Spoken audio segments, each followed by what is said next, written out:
In the midst of life's storms, the Stoic sage Marcus Aurelius whispers his timeless counsel. When life hurts, care less about it. Delve with us into the depths of Aurelius's philosophy, where resilience blossoms amidst adversity. Marcus Aurelius, one of the most powerful men in the world, differed from many other Roman emperors. Instead of indulging in pleasures like drinking and participating in brutal games at the Roman Colosseum, he chose to live a life of virtue, adhering to the principles of Stoicism. He emphasized fulfilling the duty that fate had assigned to him, which was to serve humanity. So Marcus Aurelius truly cared about his purpose, but to do that, he had to reduce the concern for the unworthy and unreasonable. And they are so numerous that if they were represented by numbers, we might have to use large unit systems to count them. One of the most fundamental ideas in Stoic philosophy is the distinction between what we can control and what we cannot, and Epictetus's Enchiridion is very clear about that. Perhaps most, or even all, things beyond our control exist independently, outside of our control. But does that mean we should withdraw from the world? Not at all. However, Stoic philosophers believe that we should acknowledge the reality of the limitations of our influence on these things. Otherwise, we burden ourselves with unnecessary baggage. When life becomes painful, it is often because we care too much about things we cannot control. And in doing so, we allow these things to dominate us and play with them like puppets. Subsequently, we often blame the controllers for our disruptions, when in fact, we are the ones allowing them to do so. However, if we stop caring about them, they will lose power over us, and we will not be bothered as much. For Marcus Aurelius, not being distracted by things beyond his control helped him face many responsibilities and challenges as an emperor. This enabled him to focus on the tasks he believed he was entrusted with by the gods. According to Epictetus, freedom means not being controlled by external forces, and for many, this can help them focus on important goals in life. For others, being unaffected by external factors may simply be the path to a happy and worry-free life. When we encounter difficulties in life, stopping caring about insignificant things can help us. Doing this may involve accepting change and focusing on what truly matters. This video will explore and explain Marcus Aurelius's philosophy of caring less about the insignificant. Furthermore, you can explore more about Stoic philosophy in the book, Stoicism for Inner Peace, where I've gathered works on maintaining calm and focus during challenging times. In his Meditations, Marcus Aurelius often emphasizes the importance of distinguishing between the present, past, and future, a crucial aspect in maintaining tranquility and focus in daily life. In each section of this essay, the ancient Roman emperor provides valuable insights into how we allocate too much mental energy to them, perhaps in ways that are not correct or effective. To organize it clearly and structurally, we'll start with the section on the future. Seneca's emphasis on how we suffer more often in imagination than in reality underscores the power of our thoughts as the source of our suffering. When it comes to the future, our imagination often runs wild, creating countless scenarios of what could happen, though they may never come to pass. Before something happens, we often try to navigate through these potential scenarios, all the while feeling anxious about the idea that we don't know how the future will ultimately turn out. In some cases, what unfolds may indeed resemble what we predicted. Indeed, in many other cases, fate can surprise us, leaving us stunned by events that we couldn't foresee. For example, after years spent preparing for a happy and comfortable retirement, only to be faced with a life-threatening cancer diagnosis just before the start of retirement life. Unforeseen challenges like these can pose significant hurdles for us, demanding patience and mental strength to overcome. The possibility of unforeseen events like these often leaves many people feeling anxious and stressed. People tend to ruminate over imagined scenarios, from the best case to the worst case outcomes. What if World War III breaks out? What if I lose all my money? Such worries can be very apparent and uncomfortable. However, we need to remember that until these events actually occur, they only exist in our imagination, and we cannot solve them. The future only causes us worry and stress because we spend too much thought on it, even though it doesn't exist outside of our minds. Marcus Aurelius recorded that the weight of the future doesn't impose itself upon us, it's only the weight of the present. What hurts us isn't the future, but how we deal with it in the present. The suffering of the future takes place right in the present. And notably, the future isn't unfolding in the present. By the time we face it, it has already become the present. The pain of the future is what we are worrying about right now. When we overly concern ourselves with events in the future, life ultimately becomes painful as we allow them to dominate our minds, seizing our present. Marcus Aurelius warns us not to let the future disturb our minds. If we must face it, let us use the power of our intellect, which we have equipped ourselves with today, to deal with it. He believes that our ability to face the future does not depend on whether we can cope with the present or not. He reminds himself never to indulge in dreadful fantasies about the future, but instead, to focus on the present. Because when he focuses on the present, he realizes that he has enough strength to face the challenges. And if he is capable of facing these challenges, why can't he overcome what is about to happen? This attitude is akin to the idea of amor fati, love of fate, but reinforced by the belief that we will overcome all difficulties. Marcus Aurelius points out the fleeting nature of time, emphasizing that existence passes swiftly and dissolves into the infinite beyond our comprehension. The past, like the future, is a realm beyond intervention. What has happened no longer exists, and unless we discover a time machine, we cannot change anything about it. Marcus Aurelius stated, and I quote, "Remember that man lives only in the present, in this fleeting moment. The rest of his life is either past and gone, or not yet revealed." Life, as Marcus Aurelius emphasizes, is indeed short and the corner of the earth we occupy is narrow.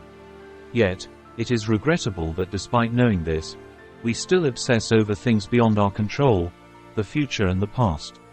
As he said, the past has no meaning and the present is indifferent. The past is a vast journey filled with memories, but we often have to contend with its ambiguity and diversity. Not all the time do we have the ability to control or clarify what has happened before. Memories can be distorted and reflected from various perspectives, depending on each individual's viewpoint and experience. Therefore, the past is not only beyond reach, our memories of it can often be inaccurate. However, we still continue to care about events in the past, often replaying them in our minds, reliving the pain they caused us. Some believe that by thinking about the past, we can control it. But that is just an illusion. The past is gone. All we try to control is our thoughts about something that has drifted away, never to return. Many say, "I wish I could have done this differently." But they wish for the impossible. There's nothing to gain from such thoughts because they evoke desires we can never fulfill. Instead of focusing on events in the past, Marcus Aurelius focused on his reaction to them. We can't control events in the past. We might not even be able to stop them when they happen in the present. But we can control how we position ourselves in front of these events. Initially, we might view the past as unfortunate. We might have had a difficult childhood or experienced the end of a friendship or business ventures that failed. However, according to Marcus Aurelius, the nature of these events is not that important. What matters is how we handle them. He says, "What injures the present is neither past nor future, but our own present judgments, and especially the fears and the appetites that these judgments create. Therefore, never say that you have lost something, but only that you have returned it. Not everyone can remain unharmed by it. Why consider one person unfortunate rather than the other lucky? Can you truly call something unfortunate without violating human nature? Or do you think something contrary to nature's will can violate it? But you know what its will is. Do the events that have occurred prevent you from acting justly, generously, self-sufficiently, soberly, cautiously, honestly, modestly, straightforwardly, and all other qualities that allow the nature of a human being to flourish?" Interestingly, Marcus Aurelius doesn't completely dismiss the value of the past.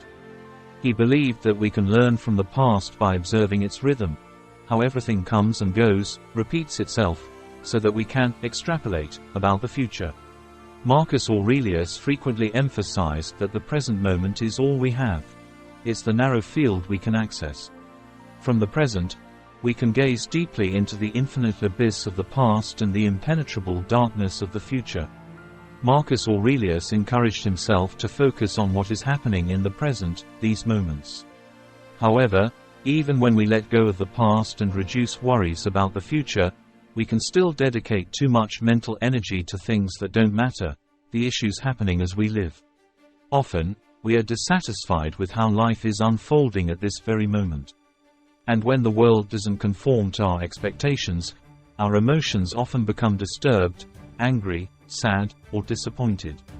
However, Marcus Aurelius believed this to be futile. He emphasized that how the world unfolds is not under our control. What matters is how we react to it. Although this is evident, we still feel uncomfortable when what we want doesn't happen or what we dislike occurs. Marcus Aurelius advises that we should not resist what fate has predetermined for us. He compares those who resist fortune to pigs, stones, and trees when they are sacrificed, of no use at all because we cannot avoid what the divine has decreed. We cannot prevent people from wanting to wage war. We cannot stop natural disasters from occurring, and we cannot avoid the aging of our bodies. Similarly, we cannot force the world to conform to our desires. We cannot guarantee that everyone we attract will be attracted to us, just as we cannot be sure that everyone will share the same views on life. This is impossible. However, often we spend too much time and energy opposing what already exists and things we cannot change in any way. Indeed, we often become angry when we fail to achieve what we desire and sad when we have to experience things we dislike. As a result, the present moment becomes like a torture chamber, where we must endure every emotion at the mercy of fate. Alternatively, we may become too enamored with the present, gradually becoming its slave. We fear losing what we have, and therefore, it's easy for fate to control us. Life is often full of uncontrollable obstacles, fleeting moments, and circumstances beyond our control. However, even amidst that whirlwind, we still retain influence over our decisions, actions, and thoughts. According to Marcus Aurelius, the laws of nature govern our lives. If we avoid or react negatively to them, we are like those who shirk their responsibilities. Accepting and adapting to the laws of nature sometimes requires a significant change in how we perceive things. Marcus Aurelius encourages us to focus on what we have and strive to solve problems instead of expending energy lamenting what is lacking or regretting. This can be a way to accept and find contentment with the present, rather than being preoccupied with what we don't have or desire. Imagine that the things you don't have don't exist. Focus on what you currently possess, the things most valuable to you, and consider how much you would long for them if they were absent. However, avoid excessive boasting, as losing them would leave you feeling uncomfortable. Nevertheless, accepting one's situation can be challenging, especially when facing significant difficulties and life continually presents challenges. We might wonder whether it's worth stopping and resting during difficult times. However, for Marcus Aurelius, such moments are not reasons to fall into a state of anger and complaint. Instead, he sees them as opportunities to practice virtue, applying the philosophy of Stoicism to daily life. He asserts that the art of living does not depend on external circumstances of greatness and fortune, as they can be unreliable, fragile, and subject to change, not belonging to us. According to the Stoics, including Marcus Aurelius, what matters is how we face events in life. As Marcus Aurelius said, "To me, the present is an opportunity to practice rational virtue, civil virtue, in short, the art that humans share with the gods." Both view everything that happens as entirely natural, not as something new or difficult to resolve, but as familiar and manageable. Thanks for watching.